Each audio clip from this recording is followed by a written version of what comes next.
Survivante, épisode 2. Bienvenue dans Survivante, le podcast sur la prostitution. Dans ce nouvel épisode, j'ai discuté avec Soleil, 24 ans, non-binaire et escorte. Après un passage dans le milieu médical comme aide-soignant, il décide de changer de voie. Depuis un an, Soleil travaille sur un site d'escorte. Après l'avoir contacté sur Twitter, un soir, on a décidé de se téléphoner.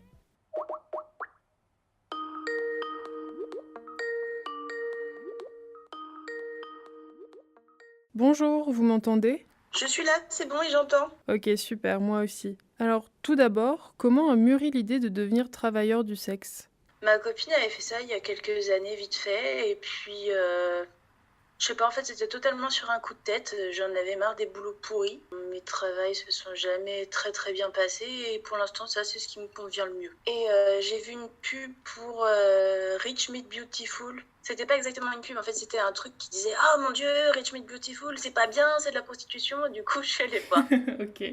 Et voilà, et j'ai trouvé ça plutôt cool. Ce qui est sympa surtout, c'est que en fait, les clients,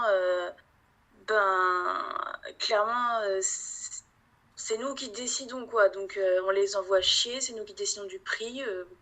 C'est plutôt sympa, parce que dans mon travail jusque-là, c'était plutôt l'inverse, hein. Donc là, c'est plutôt cool. Est-ce que vous précisez dans votre annonce que vous êtes non-binaire ? Ah non, du tout, surtout que quand j'ai commencé, j'étais pas encore au courant, disons. D'accord. Donc du coup, non, de toute façon, c'est nettement plus facile si on est une femme avec des... comment dire ça? Avec un vagin. Beaucoup plus facile. Et donc du coup, non, je fais juste semblant. Donc vous parlez jamais de votre non-binarité ? J'en ai vaguement parlé à un client très régulier qui m'a dit des trucs qui m'ont pas des masses plu. Et puis, en fait, il me suivait sur Twitter parce que je lui ai appris à se servir de Twitter. Et le jour où j'ai mis que je me genrais au masculin, il a totalement arrêté de m'adresser la parole. Alors, non, j'en parle pas trop. D'ailleurs, quel genre de comportement ont vos clients avec vous ? Ah généralement, ils sont tout mielleux, ils feraient jamais quoi que ce soit qui pourrait faire que j'annule, hein, surtout pas. Donc ils sont sympas, ils font des compliments. S'ils me saoulent, je les dégage. Et vous aimez votre travail ? Aimer, c'est un bien grand mot, mais c'est pas long, quoi. C'est pas fatigant. Ça paye très bien. J'ai pas beaucoup à travailler en plus. Donc aimer, j'irai pas jusque-là, mais c'est plutôt sympa quand même.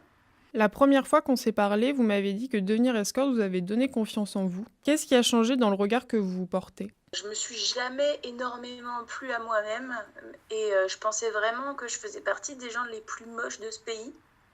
Et donc quand j'ai mis des photos et que je me suis rendu compte que j'avais plus de 100 messages par jour, je me suis sentie pas si moche que ça en fait. Et est-ce que les compliments que peuvent faire les clients vous ont aidé ou pas du tout ?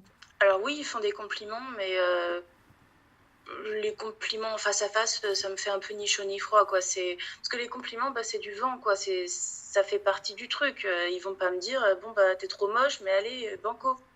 Donc, mais non, c'est le simple fait qu'il y ait autant de personnes qui me demandent à me rencontrer plutôt qui m'a donné confiance en moi.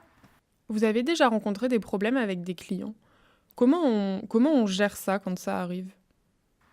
En fait, au début, j'y connaissais rien et puis il y a personne qui m'a expliqué quoi que ce soit, donc j'ai fait des erreurs. Comme par exemple aller chez un client. Quelle mauvaise idée! Et du coup, oui, ça s'est très mal passé. Je suis arrivée dans un appart vide, sans aucun meuble, avec juste un futon par terre. Et donc, dès que j'ai tourné le dos, il a enlevé le préservatif. Et ça s'est pas super bien passé. Et puis évidemment, à la fin, il a refusé de me payer alors que je suis restée toute la nuit et qu'il était censé me donner 900 €. C'est plutôt ça qui m'a piqué en fait. Et donc voilà, et donc oui, ça s'est très mal passé. À peine arrivé, il m'a dit Ah, tu utilises Photoshop, toi? Non, je n'utilise pas Photoshop et c'est pas du tout vexant déjà, c'est sympa. Qu'est-ce qui m'a sorti d'autre comme horreur? Je sais plus, enfin des saloperies dans le genre. Et donc ouais, c'était une soirée très déplaisante, mais j'ai pas osé partir parce qu'en fait, j'avais peur qu'ils me retiennent. En fait, j'étais au beau milieu de je sais pas quelle ville, en pleine nuit. Je me sentais pas de devoir m'enfuir en courant, donc j'ai fait comme si. Et puis bah, il m'a éjecté, il m'a foutu dehors à 5 heures du mat sous la pluie, sans me payer évidemment. Donc bah, là j'ai pris un Uber, je suis allée aux urgences. Et voilà, donc j'ai géré en faisant comme si. Et de manière générale, quand vous travaillez, est-ce que vous vous sentez protégé? Bah oui, oui, quand même, parce que autant quand je suis pas débile et que je vais à l'hôtel, bon bah à l'hôtel je crie un peu fort et c'est bon, j'ai des gens qui débarquent. Donc oui, ça va. Votre famille est au courant de votre activité? Pardon. Non, pas du tout. C'est la question qui a fait réagir comme ça. Oui, oui, c'est ça. J'imagine mes parents si je leur disais ça. Et ils réagiraient mal. Ah, je suis pas sûre à 100%, les gens peuvent nous surprendre, mais oui, je pense. Et aux personnes extérieures à votre famille, vous le dites? Ah bah oui, sinon je le dis à tout le monde, ça me pose pas de problème. Et comment réagissent les gens? Bah ils s'en foutent en règle générale. Et ça ouvre pas des discussions sur le sujet? Ça peut arriver une fois de temps en temps, mais non, même pas en fait. C'est plutôt des gens qui débarquent en me disant hey, j'ai des questions à te poser, mais les gens à qui j'en parle spontanément, généralement, ils sont trop sur le cul pour poser des questions en fait. Avec Daily Lelès, dans le premier numéro, on a parlé du fait que les droits des travailleurs du sexe devraient être inclus dans le mouvement féministe traditionnel. Vous, qu'est-ce que vous pensez de ceux qui disent que féministe et travail du sexe, c'est incompatible? Bah, c'est complètement stupide. C'est dire en gros que on fait partie du problème alors que bah en fait non, justement on fait ce qu'on veut de notre corps, ce qui est ça fait totalement partie du truc du féminisme. Donc si eux considèrent qu'on n'a rien à faire là, c'est plutôt que eux n'ont rien à faire là en fait. Et est-ce qu'il y a des actes ou des mots que vous acceptez parce que vous êtes dans le cadre du travail, mais que vous n'acceptez pas dans la vie de tous les jours? Bah, par exemple, mon client qui m'avait dit si jamais tu t'achètes un binder, je te donnerai plus d'argent. Bon, bah, j'ai rien dit. Il m'a dit pour moi, tu seras toujours une 6. Enfin, les deux étaient dans le même rendez-vous. Et j'ai dit ah, et puis j'ai rien dit, je suis passée à autre chose. Mais si on... ça dépend du truc, quoi. Ça m'a juste saoulée. Je me suis juste dit qu'il était nul. Mais bon, voilà. Mais après, un truc grave, bah non, la preuve qu'un truc grave, j'ai juste fait comme si j'ai attendu que ça se passe. En fait, quand je suis dans un rendez-vous, je suis pas sûre que j'oserais dire à la personne bon bah c'est bon, je me casse parce que ben j'ai bien envie d'avoir mon argent à la fin quand même. Donc si je suis en sécurité et que la personne fait vraiment quelque chose qui me met très mal ou de grave, bon ben je m'en vais. Mais sinon non, faut vraiment qu'il fasse un truc grave quoi. Est-ce que vous avez des femmes parmi vos clientes? Je crois qu'il y a 2 filles qui m'ont parlé au fur et de tout le long du truc. Mais j'ai l'impression que c'était quand même assez rare que les femmes soient prêtes à payer pour ça, en fait. Donc vous avez l'impression que c'est une activité qui attire davantage les hommes que les femmes? Je sais pas. Oui, peut-être. Enfin, plutôt d'hommes cis, parce que, pareil, j'ai jamais d'homme trans qui m'a contacté. Qu'est-ce que vous pensez de la loi sur la prostitution en France? Est-ce que ça a un impact dans votre activité? Bah, ça nous met en danger. Je trouve ça d'une stupidité absolument... J'ai même pas les mots. C'est incroyable. Bah, du coup, les clients les plus respectueux, etc., ont peur. Donc, du coup, ils arrêtent. Et ceux, par contre, qui risquent de nous mettre en danger, eux, bon, bah, évidemment, il n'y a jamais aucun souci. Puisque de toute façon, eux, bah, être pris, pas pris, peu importe. Donc, puis du coup, on se retrouve à avoir moins de clients. Du coup, on accepte des trucs qu'on n'accepterait pas en temps normal pour pouvoir boucler les fins de mois. Enfin, ça, par contre, pour le coup, je suis pas concernée, mais ça concerne beaucoup d'entre nous. C'est-à-dire? C'est accepter des pratiques qu'on veut pas faire d'habitude, accepter des gens qu'on sent pas trop, ce genre de trucs. Est-ce qu'il y a des rendez-vous qui deviennent des bons souvenirs? Avec le client qui a arrêté de me parler parce que je me genrais au masculin, il m'apprécie beaucoup. Donc, par exemple, à chaque fois que... Alors, je lui ai fait découvrir Steven Universe. Alors, du coup, il était ultra fan. Donc, on en parlait beaucoup parce qu'il était vraiment très âgé. Donc, ça durait pas très longtemps. C'était surtout de la parlotte. Il m'a offert une tasse avec des licornes dessus parce que j'adore les licornes. Et à chaque fois qu'il venait, il m'offrait des donuts. Alors, je suis dégoûtée des donuts à vie, mais c'était mignon.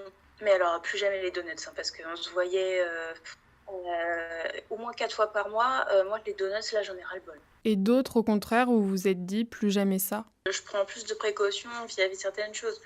Par exemple, je vais pas chez les clients. Mhm. Si le client insiste un peu trop parce qu'il ne veut pas mettre le préservatif en disant «Ah, mais si tu veux, je peux payer plus cher», mais alors là, c'est mort, je l'éjecte, je bloque, c'est même plus la peine de me parler. Une fois, j'ai accepté de faire 10 heures de voiture en blablacar pour aller rejoindre un client je sais pas où pour passer la nuit là-bas. Et j'ai eu l'idée extraordinaire de ne pas parler argent. Et du coup, il m'a filé 100 euros pour une nuit et 10 heures de voiture. J'étais pas super joyeuse, mais en même temps, c'était un peu ma faute. J'ai pas parlé argent. Et donc voilà, c'est ce genre de truc qui fait que j'apprends et que je ferai plus 10 heures de voiture pour quelqu'un sans parler argent et je ferai plus 10 heures de voiture tout court en fait. Et ça se passe comment quand vous venez à parler argent avec vos clients? Tous ils négocient. C'est limite s'ils négocient pas, faut s'inquiéter. S'ils négocient pas, ça veut dire qu'ils n'ont pas du tout l'intention de payer en fait. Donc du coup en fait moi je leur donne un prix en fonction à la tête du client déjà et puis environ 50, 100 euros de plus que mon vrai prix. Comme ça ils négocient et puis ils me payent mon prix normal. Il est possible de savoir les prix que vous appliquez? Moi je prends entre 250 et 300 pour environ 1h30. Parce que les clients supportent pas les réveils, les trucs qui disent ça y est, c'est fini, saute dans tes fringues. Alors du coup, je dis environ 1h30. Comme ça, au bout d'une heure, je commence à doucement évoquer l'idée de rentrer chez moi et au bout d'une heure et demie, je m'en vais. Il n'y a jamais eu un client qui vous a empêché de rentrer? Non. Dans ces cas-là, j'invente une histoire de. Dans ces cas-là, j'envoie un SMS à ma copine en lui disant je lui dis juste envoie un message. Et donc là, elle envoie un message avec un truc du genre oh, le chien est tombé par la fenêtre. Oh non, il y a une inondation. Et puis du coup, je m'en vais. Pour finir, est-ce qu'il y a un cliché sur votre métier qui vous agace, que vous en avez marre d'entendre et que vous aimeriez que ça cesse? Il y a un truc, c'est que on n'est pas obligé de se cacher. En fait, on peut avoir une auto-entreprise pour ça. Et en fait, pour ça, évidemment, non, c'est un truc avec un nom à coucher dehors qui n'est pas exactement ça. Mais on peut totalement être dans la légalité, payer des impôts, etc. Merci beaucoup d'avoir répondu à mes questions. Bonne soirée. Je vous en prie, au revoir. Au revoir.